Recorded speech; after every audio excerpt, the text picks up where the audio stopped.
Hello, guys. Welcome back to Chelsea Godfather. This is Chelsea Godfather reporting back to duty. Transfer deadline day. It's a lot going on in terms of Chelsea FC. There's no time to waste and no time to go into long-winded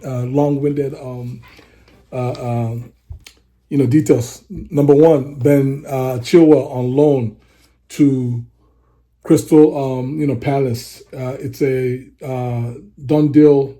He's going to be going on loan to Palace through the ending of this season.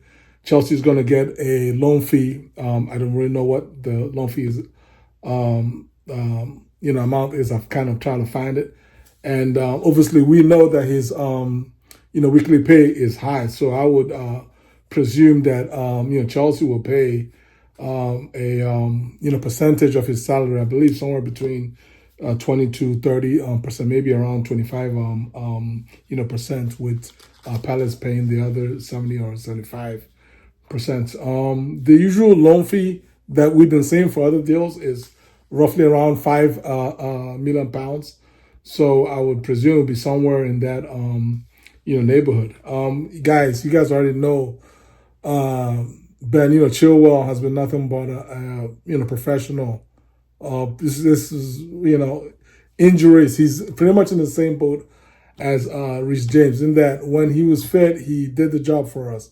He did the job for us as a left wing back, helped us win the Champions League. Massive player for us as a left wing back, and we all wish him nothing but the best of luck at CP. Again, professional player, never complained. Is he perfect? No, he's not perfect. Every player has their strengths and their weaknesses, but at least with Chilwell, he's going to give you whatever he has at any given time on when he's able to play, and that's all you can ask for. So we wish him the best of luck at Palace. Next player on the move is João Felix. João Felix is a guy, you guys already know that I like Felix, right? We all like Felix. That's the thing. Chelsea fans like Felix, and he's only been with us for about 6 months, and he's already finding himself on the move. Well, he asked for this loan. He pushed for this loan deal. He's on his way to AC Milan.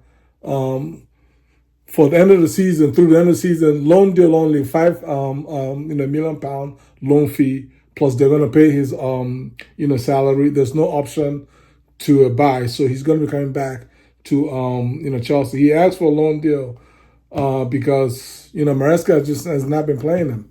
That's just the reality.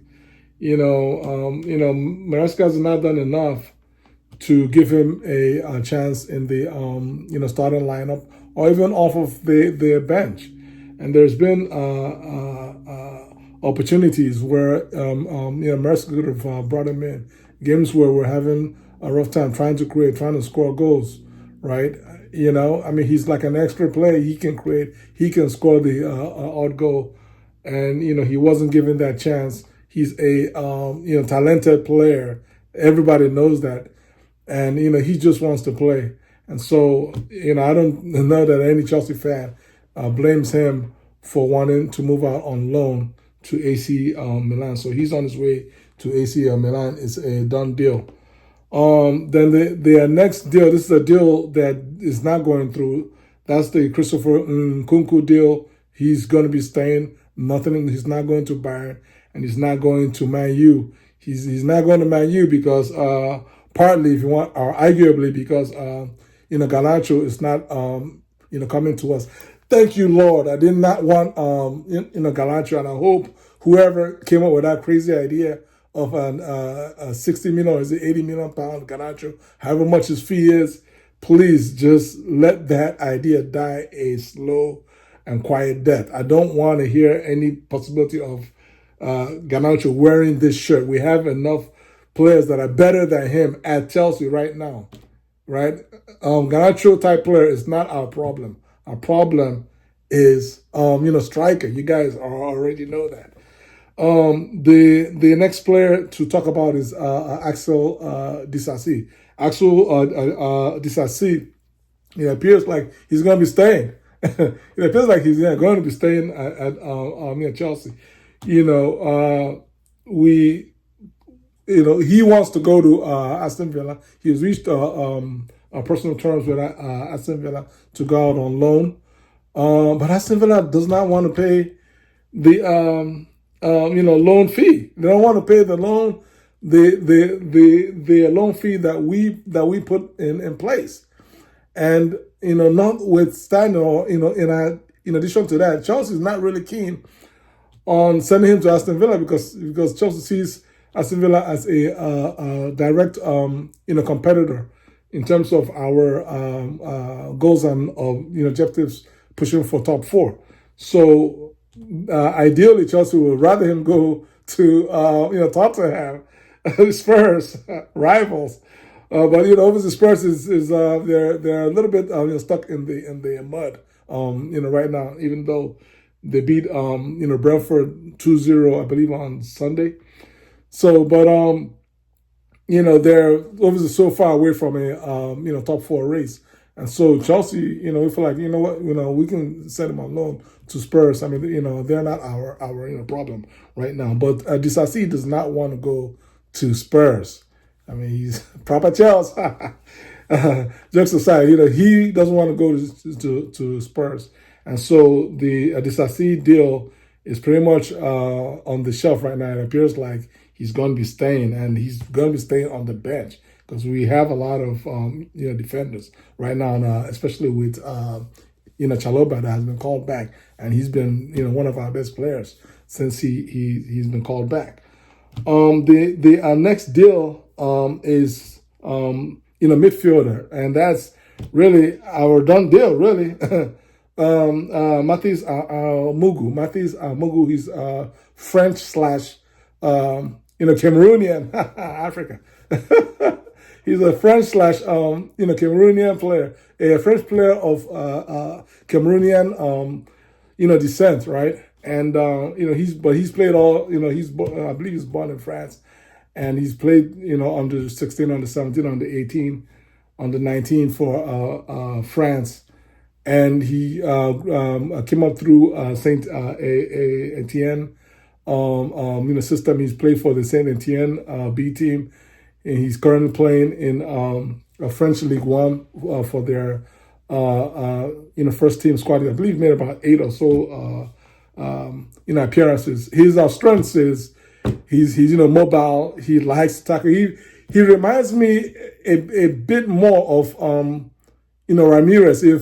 Let's say if you can visualize Ramirez with a little bit more bulk or more muscle. He was kind of a thin player, but he reminds me a bit of Ramirez type player in that he's very he looks very mobile. He's very mobile. He's skilled on the ball. He likes to get up and down the pitch, and again, based on reports from Fabrizio Romano,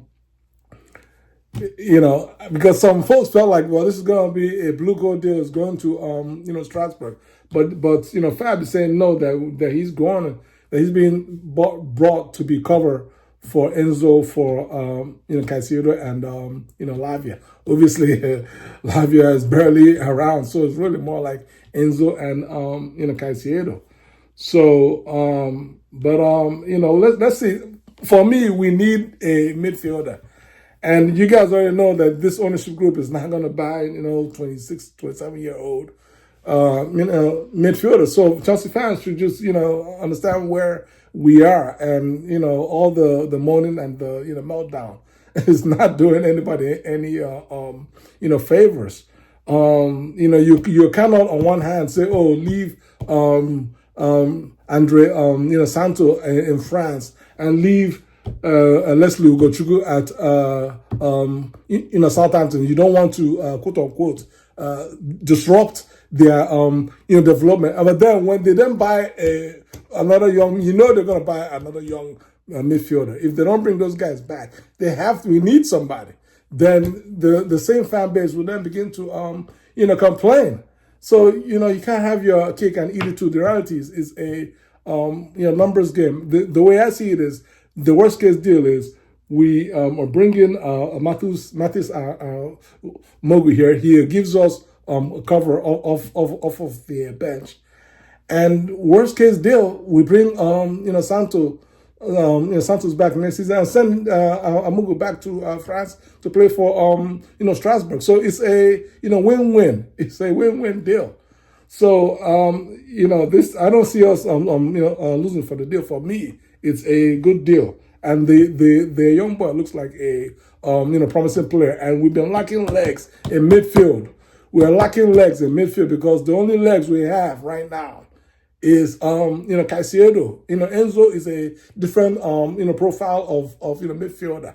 And so what Caicedo needs is another set of legs that can cover ground just like he covers ground, and that'll give us a little bit of balance, especially late in the games when our legs begin to tire. And so, guys, that's pretty much all I have for today. You guys are already seeing we're not buying a striker, right? The whole striker. The whole striker game plan has been basically put on the shelf. It's been postponed till the summer, and for good reason. There's really nothing out there right now. You don't want to make a panic buy. When you do a panic buy, you're most likely gonna get a bad deal. And so everything's being pushed to the summer. There's a short list, and I'm sure they're gonna keep refining that short list as we get closer to the summer. That's all I have today. How do you all feel about the incomings and the outgoings? Share this video, like this video, and subscribe to my channel. God bless you guys. Peace.